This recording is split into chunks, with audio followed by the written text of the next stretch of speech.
పేకమెడలై కూలిపోతాయే తప్ప సుఖాన్ని ఇచ్చే అవకాశం లేదు. ఎందుకు చెప్తున్నానంటే సృష్టి విషయంలో మనకి ఇంట్రెస్ట్ లేదు పెద్దగా. ఎందుకంటే సృష్టి కన్నా కోటి రెట్లు ప్రధానమైనటువంటి విషయం సత్యం, జ్ఞానం, అనంతం బ్రహ్మ. దాన్ని ఎస్టాబ్లిష్ చేయడం కోసం మనం ఉన్నాం, కానీ చిన్న చిన్న విషయాలు కావు. ఇంకా సరే వచ్చింది కనుక మాట్లాడుతున్నాం.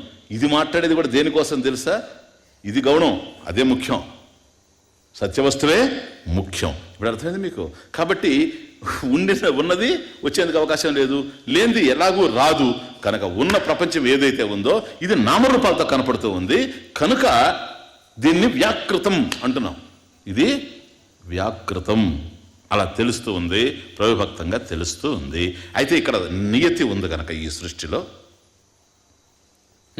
నియతి ఉంది. తర్వాత నిన్నటిది ఒకటి మర్చిపోయినారా మళ్ళీ? ఎవరు అసలు దీన్ని సృష్టి చేసినవాడు? సహా అకామయత బహుశ్యాం ప్రజాయేయ ఇతి. మర్చిపోయినారు అది? కాబట్టి సృష్టి చేసినవాడు పరమాత్మే కదా. ఎట్లా సృష్టి చేశాడు? ఆయన అనేకం చేయలేదు, తాను అనేకం అయ్యాడు. ఇప్పుడు అర్థమైందే?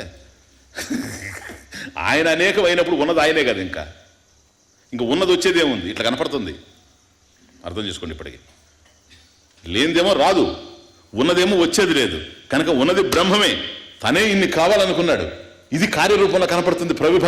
ప్రవిభక్తానికి ఆధారంగా అవిభక్తం ఏదైతే ఉందో కారణ రూపేణ బ్రహ్మమే ఉండేది. కాబట్టి ఇది కూడా బ్రహ్మమే, కానీ ఇంకోటి అయ్యేందుకు అవకాశం లేదు. కనుక ఈ జగత్తు బ్రహ్మమే. నిన్న చెప్పిన అంతది కదా, బ్రహ్మే వేదం విశ్వమితి. ఈ విశ్వం అంతా కూడాను బ్రహ్మమే కదా. ఇప్పుడు దాన్ని ఎస్టాబ్లిష్ చేయాలి. అది ఇంకేం లేదు. ఆ బ్రహ్మ అస్థి. ఈరోజు సబ్జెక్ట్ అంతా ఏంటంటే, ప్లీజ్, బ్రహ్మాస్థితి. This is the subject. Establish చేయడం అంతే. ఎందుకని? పంచకోశాలన్నీ నిషేధించడం జరిగిపోయింది. ఆ బ్రహ్మ పుచ్చం ప్రతిష్ట అక్కడికి వచ్చాం. మరి ఈ సృష్టి ఏంటన్నప్పుడు తానే సృష్టిని ఎట్లా తయారు చేశాడో నేను చెప్పేశాడు. సృష్టి రూపంలో ఉన్నది కూడా తానే కదా. దీన్ని అంగీకరించలేదనుకో, ఎవడన్నా బ్రహ్మం ఉన్నట్టుగా అంగీకరించలేదనుకో, ఇప్పుడు ఆ బ్రహ్మపుచ్చం ప్రతిష్ట ఏదైతే ఉందో ఆధారమైంది, దానిని ఎస్టాబ్లిష్ చేయాలి. ఇప్పుడు బ్రహ్మ అస్థి ఇతి, బ్రహ్మ అస్థి ఇతి, బ్రహ్మాస్థితి. This is the subject. దీన్ని మేము ఎస్టాబ్లిష్ చేస్తున్నాము. బ్రహ్మము ఉన్నది, అస్థి ఇతి. ఇది సిద్ధాంతం. ఇంకా దీన్ని ప్రూవ్ చేయాలి, రుజువు చేయాలి మీకు. ఓకే, దేన్ని బట్టి రుజువు చేయాలి? బ్రహ్మం అనే ప్రశ్న ఎందుకు వచ్చింది?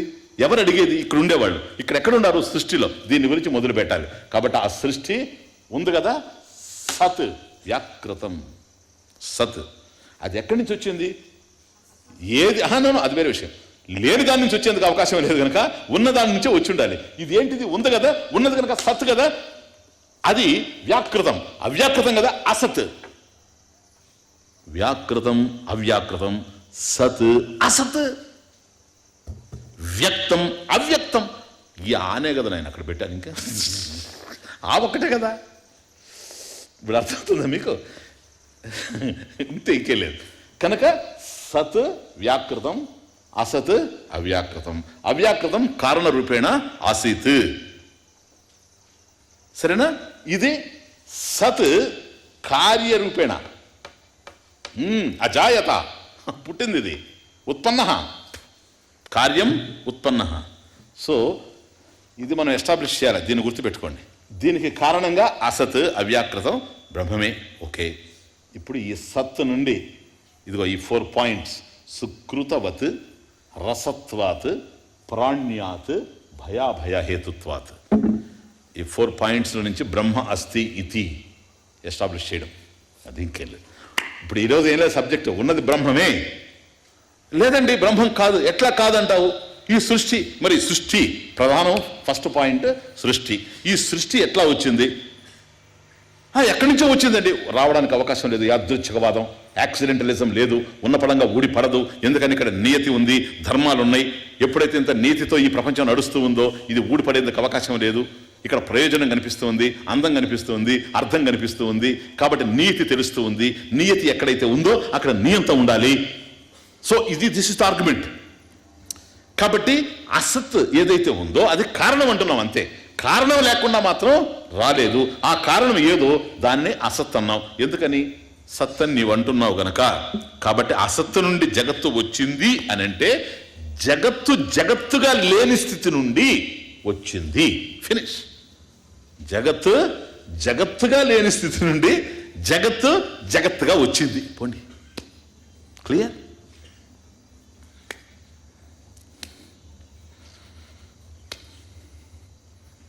అజాయత.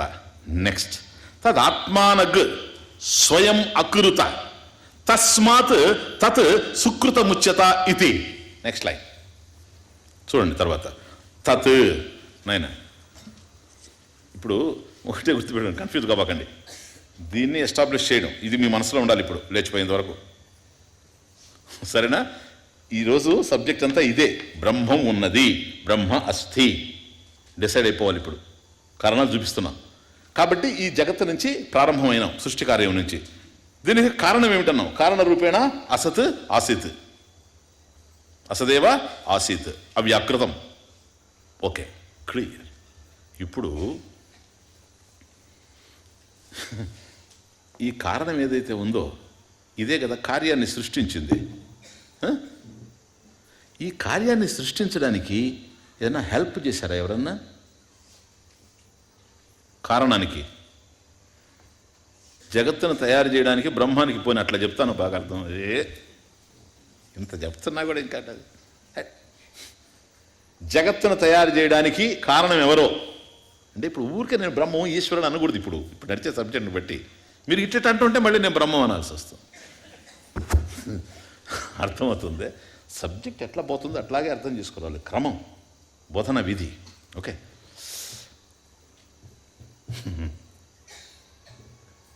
కార్యం ఉన్నది కనుకనే కారణం అంటూ ఉన్నాం.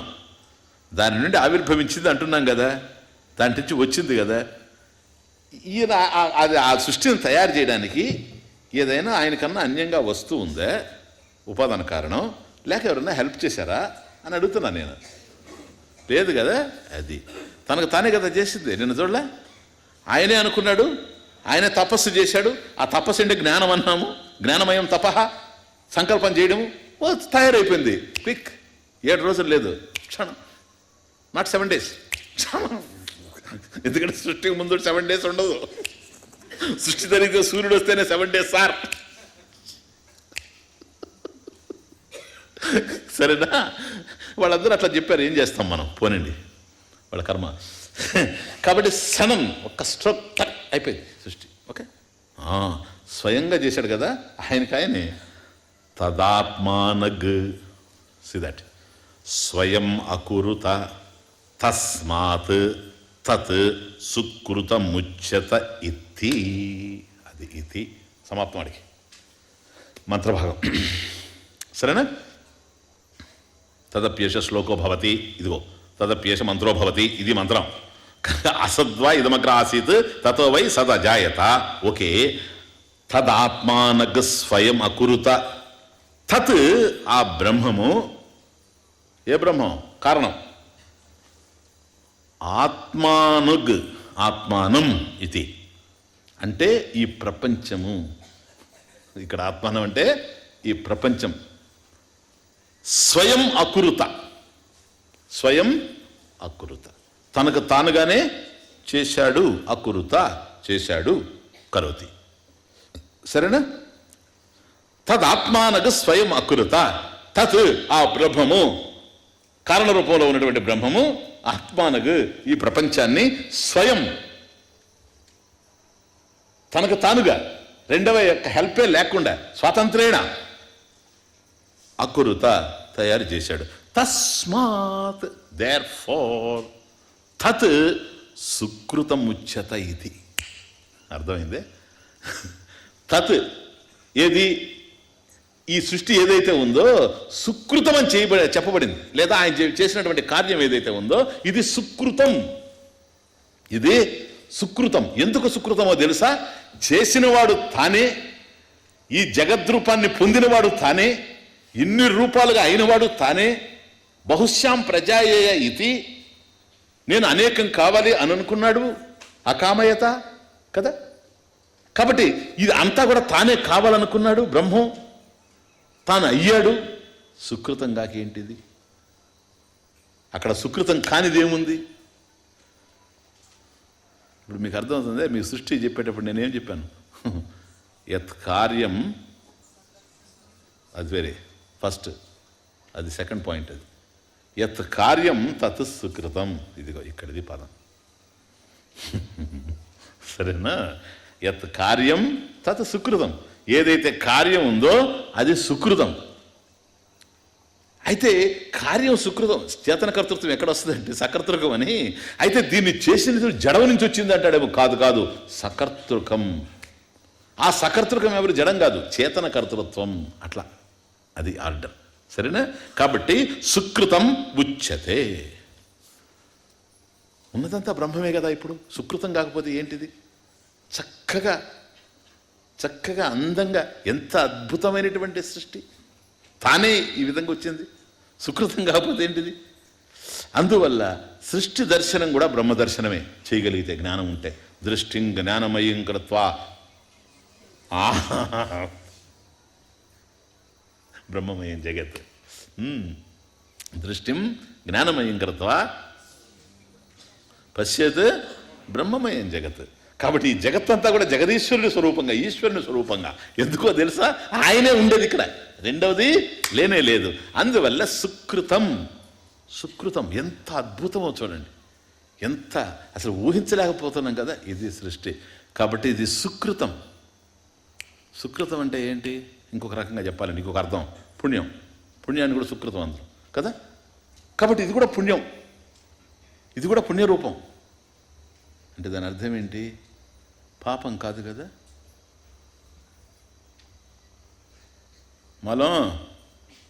మనం పుట్టింది పాపం నుండో సుకృతం నుండో అర్థమవుతుందా మీకు ఇప్పుడు? క్యా బాత్ హై. ఓ పాపుల్లారా, ఓ పాపుల్లారా, ఎందుకో తెలుసా పాపల్లారా? మనం పాపులైతే కారణం కూడా పాపే సార్. ఏంటి సార్ ఇది? నిజంగా దేవుడు ఉంటే నిన్ను చూసి ఏడుస్తాడు సార్. వాడిని రోజు పాపి పాపి అని తిడుతుండేది సార్. కుండలో మట్టి ఉంటే, కుండ మట్టి అయితే కారణం మట్టే కదా. ఎందుకని? మట్టి నుండి మట్టి పుట్టింది కనుక. పాపం నుండే పాపం పుడుతుంది, పుణ్యం నుండి పాపం ఏంది సార్ పుట్టేది? ఇప్పుడు అర్థమవుతుందే. అందువల్ల సుకృతాత్ములారా మనం అడ్రస్ చేసి, దివ్యాత్మ స్వరూపులారా, సుకృతాత్ములారా అని అడ్రస్ చేస్తుంటే, పాపులారా అంటే అదే సుకృతాత్ములారా, దివ్యాత్మ స్వరూపులారా. All right.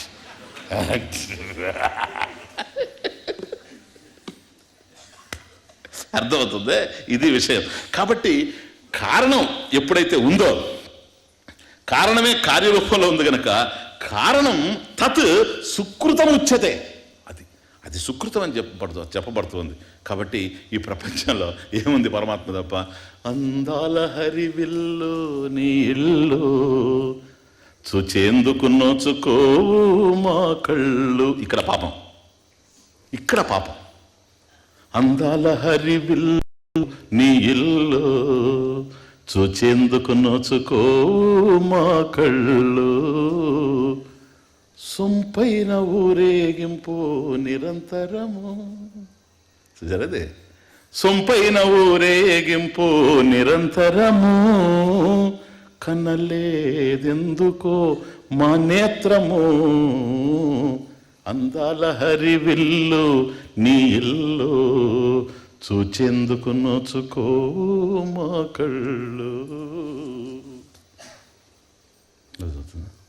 ఊరేగింపు చేసేది ఎవరిని? భగవంతుడిని. రథోత్సవం అండి అని ఎప్పుడో సంవత్సరానికి ఒకసారి బ్రహ్మోత్సవం. సొంపైన ఊరేగింపు నిరంతరము. ఉదయం నిద్రలే చూసినాం మొదలుకొని, అరుణోదయం మొదలుకొని, సరేనా, చీకటైతే కూడాను, రాత్రి కూడా నువ్వు గనక లేచి ఉంటే, సరేనా, సౌండ్స్ వినపడతాయి. చూసారా ఎంత బ్యూటిఫుల్. రాత్రి 12 గంటలకి అది వినపడుతున్నాయి, కిచురాళ్ళు అవి ఇవి సౌండ్స్, బ్యూటిఫుల్. అదంతా సౌండ్స్, అదంతా ఓంకారం. ఉదయం లేచామనుకోండి, అరుణోదయం అవుతా ఉంటే ఎంత అద్భుతం. సూర్యోదయం ఎంత అద్భుతం. మళ్ళీ అక్కడి నుంచి సాయంత్రం వరకు ఎంత అందంగా మారుతూ వస్తాయి ఈ దృశ్యాలు. ఒకే విధంగా ఉంటుంది. ఈ లైట్ వేస్తే చూడు ఇట్లాగే ఉంటుంది అది ఆరిపోయినంత వరకు. అట్లాగా ఉదయం ఒక షేడు, సాయంత్రం ఒక షేడు, మధ్యాహ్నం ఒక షేడు. ఉదయం ఎంత టెంపరేచరు, అదే 10 గంటలకు ఎంత, మధ్యాహ్నానికి వోల్టేజ్ పెరుగుతూ ఉంది, మళ్ళీ 3 గంటలకు తగ్గుతూ ఉంది, 4:30కు తగ్గుతుంది, 5:30, 6. ఎంత బ్యూటిఫుల్. సన్సెట్లో చూస్తే ఎట్లా ఉంది, సన్ రైజ్లో చూస్తే ఎట్లా ఉంది. ఎప్పుడైతే ఆ యొక్క అందమైనటువంటి ఆ ప్రకాశం ఇలా మార్పులు చెందుతూ వస్తూ ఉంటే ఈ సృష్టిలో, దాంతోపాటుగా పత్ర ఛాయలు మారిపోతూ ఉంటాయి, ఆకులు మారుతూ ఉంటాయి. కాబట్టి మధ్యాహ్నం ఎండలో ఆకు ఒక విధంగా కనపడుతుంది, కొబ్బరాకు. అదే ఉదయాన్నే 6:30కి ఒక విధంగా కనపడుతుంది. సరేనా? ఉదయం చల్లగా అట్లా గాలుడు వీచేటప్పుడు ఆ పూల మొక్కలు అట్లా కదులుతూ ఉంటాయి. నృత్యం చేసినట్టుగా ఉంటుంది. సొంపైన ఊరేగింపు, గాలి వీస్తుంటే ఎక్కడి నుంచి వస్తుందో తెలియదు, ఎట్లా పోతుందో తెలియదు. వచ్చినప్పుడు మాత్రం చలిగాలి. ఒకసారి ఇప్పుడు ఉదయం చల్లగా గాలి, మళ్ళీ ఎండకు వచ్చే ఏమి అసలు పైసా ఖర్చు లేకుండా ఉదయం నుంచి సాయంత్రం వరకు బ్రహ్మోత్సవం సార్ ఇది. నా దృష్టిలో ఇదే బ్రహ్మోత్సవం, ఇంకేం బ్రహ్మోత్సవం కాదు. I enjoy. నేను ఎప్పుడు చూస్తున్నాను అట్లా. నేను ఏదో పిక్చర్ ఉంటారు జనం, ఏది ఇట్లా చూస్తుంటాను. నాకు అదే చూస్తుంటాను ఎప్పుడు. ఇంత అందం ఎక్కడ కనపడుతుంది బ్రహ్మోత్సవాల్లో? బ్రహ్మోత్సవాలు ఏడుంటుంది? ఎవడన్నా పిక్ పాకెట్ కొడతాడని ఇటు పట్టుకుని ఉంటుంది కదా ఎంతసేపటికి. బ్రహ్మోత్సవంలో బ్రహ్మ ఎక్కడ? ఈ పక్క 2 జోబులు అయిపోయాయి, ఇటు పట్టుకోవాలి, ఇదే సరిపోయా. ఇది సార్, ఇది ఎంత ఆనందం. సరేనా? కిల్ల కిల్ల నవ్వచ్చు ఎగిరే గూవలు, అది సుకృతం. కిల్ల కిల్ల నవ్వచ్చు ఎగిరే గూవలు, నీ సదనమున దోగాడు పాపలు.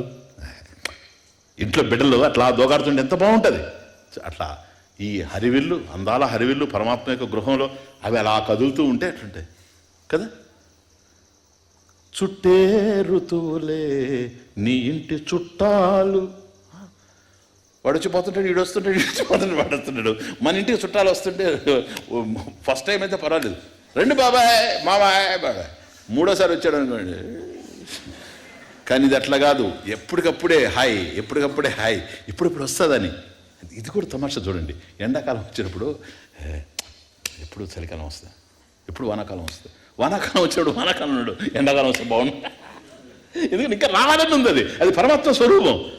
చుట్టే ఋతువులే నీ ఇంటి చుట్టాలు, విరియని చూపులు మా కంటి పాపాలు. ఇది పాపం సార్. అర్థమైందే? ఇది పాపం. పాపం నుండి పుట్టలే, పుణ్యం నుండే పుట్టాం. సుకృతం నుండి పాపాన్ని చూస్తూ ఉండే కళ్ళు. విరియని చూపులు మా కంటి శాపాలు. మనసులో పాపాలు, కంటిలో శాపాలు, ఇవన్నీ చేరి పాపాలు ఇక్కడున్నాయి, ఇంకెక్కడున్నాయి. పరమాత్మ స్వరూపాన్ని పాపంగా చూస్తే ఇంకేముంది, అయిపోయి. కనుక ఇది సుకృతం. చూసారా? తద్ ఆత్మానగ్ స్వయం అకృత, తనకు తానుగా సో కామయత బహుశ్యాం ప్రజాయేయ ఇది. తనే ఇవన్నీ కావాలనుకున్నాడు. తను ఇవన్నీ తయారు చేయలేదు.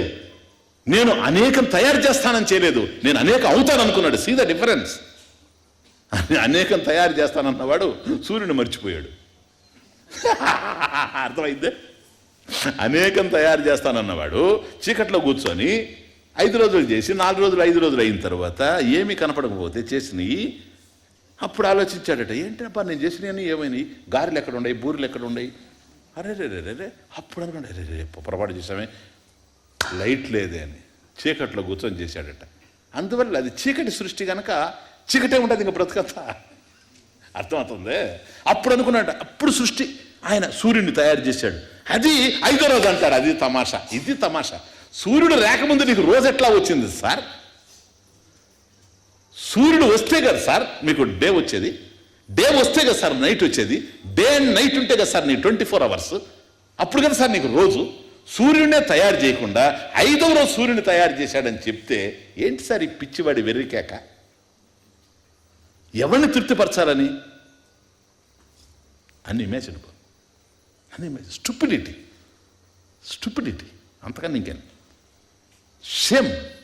అసలు మానవ సమాజం సిగ్గుపడాల్సిన విషయం. Next come on. సుకృతం తత్ సుకృతం ఉచ్యత ఇది. చూసారా, ఇది సుకృతం. పరమాత్మ సుకృతం. కాబట్టి సుకృతం గనక పరమాత్మ ఈ రూపంలో ఉండేటప్పుడు మనం పరమాత్మ నుండి ఆవిర్భవించిన వాళ్ళమే కానీ పాపం నుండి పుట్టిన వాళ్ళం మాత్రం కానీ దురదృష్టకరమైనటువంటి విషయం.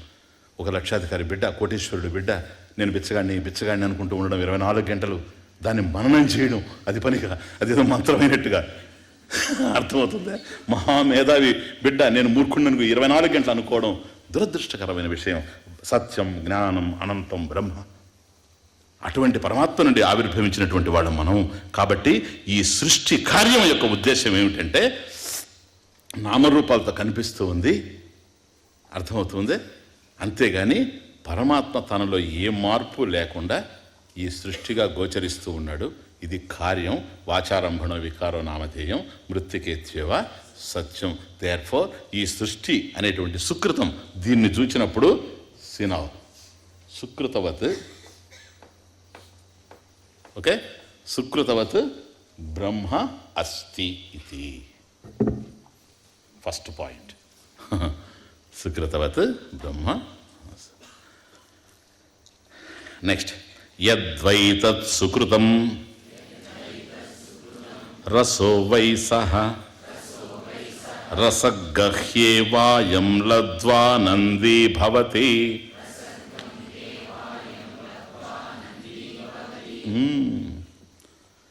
యద్వైతత్ సుకృతం, సుకృతం తత్ యద్వై, యద్వై, అది యద్వై తత్ సుకృతం, యత్ వై తత్ సుకృతం. సుకృతం తత్ యత్ వై, అది అన్వయక్రమం. సుకృతం చక్కగా తయారైనటువంటిది ఇది. ఈ సుకృతం కాదు, ఈ సుకృతమైనటువంటి తత్, ఆ బ్రహ్మం, జగత్కారణం బ్రహ్మ, అది యత్ వై ఏదైతే ఉందో, ఈ సృష్టికి కారణమైనటువంటి బ్రహ్మం, సుకృతమైనటువంటి బ్రహ్మం ఏదైతే ఉందో, సహా అది, అతడు రసహ వై, రసస్వరూపుడు. సరేనా? రసస్వరూపుడు. రసగంహ్యేవాయం లబ్ధ్వా ఆనందీ భవతి. అది రసం హి ఏవా, రసగ్ హేవా అంటే రసహ హి ఏవా, ఆ రసమునే అయం, ఈ పురుషుడు, అయం పురుష లబ్ధ్వా ప్రాప్య ఆనందీ భవతి, సుఖీ భవతి ఇది. కాబట్టి ఈ సుకృతమైనటువంటి జగత్తును తయారు చేసినటువంటి పరమాత్మ ఎవడైతే ఉన్నాడో, తానే ఈ జగద్రూపంగా భాషించేటువంటి పరమాత్మ, అతడు రసో వైసహ, సహ రసస్వరూప. ఆయన రసస్వరూపుడు. ఇది రసో వైసహ, రసో వైసహ అని కోట్ చేస్తూ ఉంటారు చూసారా, ఇక్కడిది రసో వైసహ. ఆయన రసస్వరూపుడు, ఆనంద స్వరూపుడు అని అర్థం, ఇంకేం లేదు. ఈ రసాన్ని ఎవరైతే పొందుతూ ఉండారో, అయం లబ్ధ్వా, ఇక్కడ పొందేటువంటి వాడు ఆనందీ భవతి. అది రసాన్ని పొందేవాడు రసమే అవుతున్నాడు కదా, రసాన్ని అనుభవిస్తూ ఉన్నాడు. ఆ రసం ఏంటంటే ఆనందం. పరమాత్మ రసస్వరూపుడు, ఆనంద స్వరూపుడు. అటువంటి ఆనంద స్వరూపుని పొందినవాడు ఆనందాన్నే పొందుతూ ఉన్నాడు, రసాన్ని పొందినటువంటి వాడు రసమునే పొందుతూ ఉన్నాడు. అది. అయితే స్వామీజీ, ఈ పదాలతోనే చచ్చిపోతున్నాం. ఈ సత్తు అసత్తు ఆనందం అన్నాడు మనకు బాగా తెలిసిపోయింది కదా, అదే ఆనందం అంటే పోలేదా? మళ్ళీ ఇప్పుడు కొత్తది రసం అనడం అలాగే వచ్చింది మనకు బాధ. ఏదైనా రసం మన దృష్టిలో వెంటనే పోతుంది. రసం అంటే చారు అని మనకు ఇప్పుడు ఇంటికి వెళ్ళిపోయింది అది మనసు. ఉలవచారు, ఇంకా ఎన్నో. రసం ఎందుకు? రసం అంటే రసం రసం, అది రసం అంటే రుచి. రసం అంటే తమిళనాడు రసం కాదు, రసం అంటే రుచి అని అర్థం. కాబట్టి ఫస్ట్ సుకృతవత్ అయిపోయింది కదా. ఇది సుకృతవత్ బ్రహ్మ అస్తి, సృష్టి కార్యాన్ని బట్టి చూస్తే బ్రహ్మం ఉన్నట్లే. ఎందుకని లేని దాని నుండి ఏది వచ్చేందుకు అవకాశం లేదు కనుక నామరూపాలతో కనబడేటువంటి ఈ సృష్టికి ఆధారమై అధిష్టానంగా ఏదైతే ఉందో తత్ జగత్కారణం బ్రహ్మ అస్థి ఇది. ఫినిష్. మొదటిది. ఇక రెండవది రసత్వాత్. ఎందుకనంటే ఇతశ్చాస్తి, ఇతః చ అస్థి అంటే ఈ కారణం చేత కూడాను. అది ఇతశ్చాస్తి ఇతః చ అస్థి. ఇది సిద్ధాంతం చెప్తున్నాడు అనమాట. ఇతశ్చాస్తి అంటే ఈ కారణం చేత కూడాను అస్థి బ్రహ్మ అస్థి ఇది. అదే ఆడ ఇతః చ అస్థి. ఇతశ్చాస్తి అనగానే కుతః పూర్వపక్షం. కుతః ఎట్లా? ఏమయ్యా నేను సుకృతవత్ ఈ సృష్టిని బట్టి పరమాత్మ ఉన్నాడని చెప్పేశాను, అయిపోయింది, అంతేనా? దాన్ని బట్టి అనుకోమంటారనే. నన్ను ఇతశ్చాస్తి ఈ కారణం చేత కూడా. కుతః ఏ కారణం అది? రసత్వాత్. రసం రసస్వరూపుడు కావడం వల్ల. కాబట్టి ఇది చూడండి ఇప్పుడు. యద్వై తత్ సుకృతం, సుకృతం తత్ ఆ సుకృతమైనటువంటి పరబ్రహ్మము, తత్ యత్ వై ఏదైతే ఉందో సహా అది రసః రసస్వరూపం. అటువంటి రసాన్ని ఎవడైతే పొందుతూ ఉన్నాడో లబ్ధ్వా ఆనందీ భవతి. ఈ ప్రపంచంలో ఆనంద స్వరూపుడు అవుతూ ఉన్నాడు. ఆనందం కావాలనే కదా నువ్వు అనుకుంటూ ఉన్నావు. ఇది బాగుంది అంటే అది బాగోలేదని, ఇది ఆనందంగా ఉంది అది ఆనందంగా లేదని, ఇది సుందరంగా ఉంది అది సుందరంగా లేదని. అన్నిట్లో సౌందర్యం కావాలి నీకు, అన్నిట్లో ఆనందం కావాలి. ఎవడు? సహా ఆనందీ భవతి లబ్ధ్వా. ఎవడైతే దాన్ని పొందుతూ ఉన్నాడో అయం పురుష ఈ రసస్వరూపమైనటువంటి పరమాత్మను పొందినటువంటి వాడు ఆనందీ భవతి సుఖీ భవతి. కనుక రసత్వాత్ రసస్వరూపం. ఇది. ఇక ఈ రసం ఎందుకు వచ్చింది స్వామీజీ? ఆనందం అంటేనే పోలేదా? ఈ రసం అన్నం వల్ల కదా ఈ బాధలు అంటాను. రసో నామ తృప్తిహేతు, రసో నామ తృప్తిహేతు తుష్టిహేతు పుష్టిహేతు ఇది. రసో నామ తృప్తిహేతు ఆనందకర. Second point. ఎలాగూ మధురామ్లాది ప్రసిద్ధ ఇది లోకే. రాసుకోండి పర్లేదు. రసో నామ తృప్తిహేతు ఫస్ట్ పాయింట్. ఆనందకర సెకండ్ పాయింట్. మధురామ్లాది, మధుర ఆమ్లాది స్వీటు సవర్ అనుకోండి. మధురామ్లాది ప్రసిద్ధ లోకే. లోకే అస్మిన్ లోకే. ఈ లోకంలో భాష్యం శంకర స్వామి అనేది ఏంటంటే, అయ్యా రసోనామ తృప్తిహేతు అంటాడు. ఎందుకంటే ఇప్పుడు నిత్యతృప్త కదా, తృప్తి కోసమే కదా మనకి గురించి తృప్త భవిష్యామి. అసలు స్టార్టింగ్ అంతే కదా, అందుకిస్తున్నాడు కనెక్షన్. ఎందుకు వచ్చావా వేదాంతానికి? ఇక్కడికి వచ్చావు ఎందుకని? యూనివర్సిటీ బయలుదేరి కష్టమైనా కూడా వచ్చావే చలిలో. ఏమిటండి? తృప్త భవిష్యామండి. తృప్తిని పొందాలి, తృప్తి కావాలి కదా. తృప్తి హేతు రసోనామ. అది ఆడ ఇంకేం లేదు. కాబట్టి తృప్తి హేతు, కాబట్టి తృప్తి కావాలి అనేటువంటిదే ఉంది గనక ఆ తృప్తి హేతు ఏది? రసం. ఈ లోకే అస్మిన్ లోకే. బాగా చూసుకోండి. ఎట్లాగంటే మధురామ్లాది, మధుర స్వీట్, చక్కెర పొంగలి, మధుర. అందువల్ల ఎన్నో ఆయనకి తెలుసు ఇట్లాంటి వాళ్ళు ఉంటారని. అందుకని తర్వాత చూడండి, ఆమ్లాది పులిహోర. ఆమ్లం అదే కదా, అమలాకు నుంచి వచ్చింది ఆమ్లం. చూసారా? చక్కెర పొంగలి పులిహోర. కొందరికి చక్కెర పొంగలి అంటే అదే డయాబెటీస్ ఉంటుంది అనుకోండి. అదే ఆడ ఇప్పుడు చక్కెర పొంగలి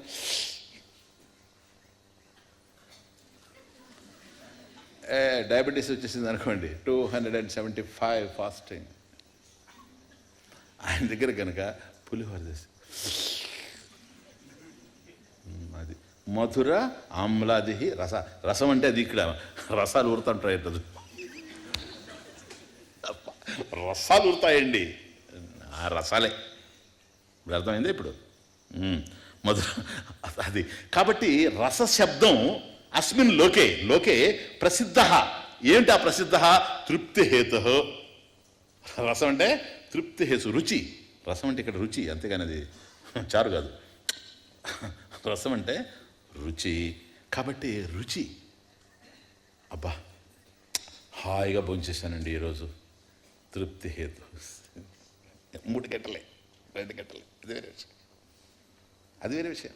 శుభ్రంగా తినేసి అబ్బా తృప్తిగా ఉండదనండి, అంతేగాని హాయిగా ఉండదన్నాడు. తిన్నవాడు ఆ పదాలు చూడండి, బాగా తినేసి అబ్బా హాయిగా ఉంది అండు. హాయిగా ఉందని ఎప్పుడు అంటాడు తెలుసా? రెండోది మళ్ళీ లాగినప్పుడేమో తృప్తిగా ఉందని, తర్వాత పడిపోయి పిలిచినప్పుడు బాగా గుర్రుపెట్టి నిద్రపోయినప్పుడు లేచి అబ్బా హాయిగా. అది నెక్స్ట్ స్టేజ్, అది నెక్స్ట్ స్టేజ్. ఇది సాధన, తర్వాత సమాధి, అక్కడే అది సెకండ్ స్టేజ్. అది అర్థమవుతుంది. కాబట్టి హాయి అనేది ఇక్కడ వాడాం, తృప్తి వాడతాం ఇది. కాబట్టి రసం, రుచి ఎప్పుడు కూడాను తృప్తి హేతు. అందువల్ల రసం నామ రస అనేటువంటి పేరు రావడానికి కారణం. తర్వాత ఆనందకర, తృప్తినిచ్చే వస్తువులు ఆనందం ఉంటుంది ఎప్పుడు కూడాను. ఇది ప్రసిద్ధం, ప్రసిద్ధ లోకే, ఈ లోకంలో ఇది ప్రసిద్ధం గనక రసం అనే శబ్దం వాడాడు. ఎందుకంటే చాలా చాలా ఇంపార్టెంట్ ఇది.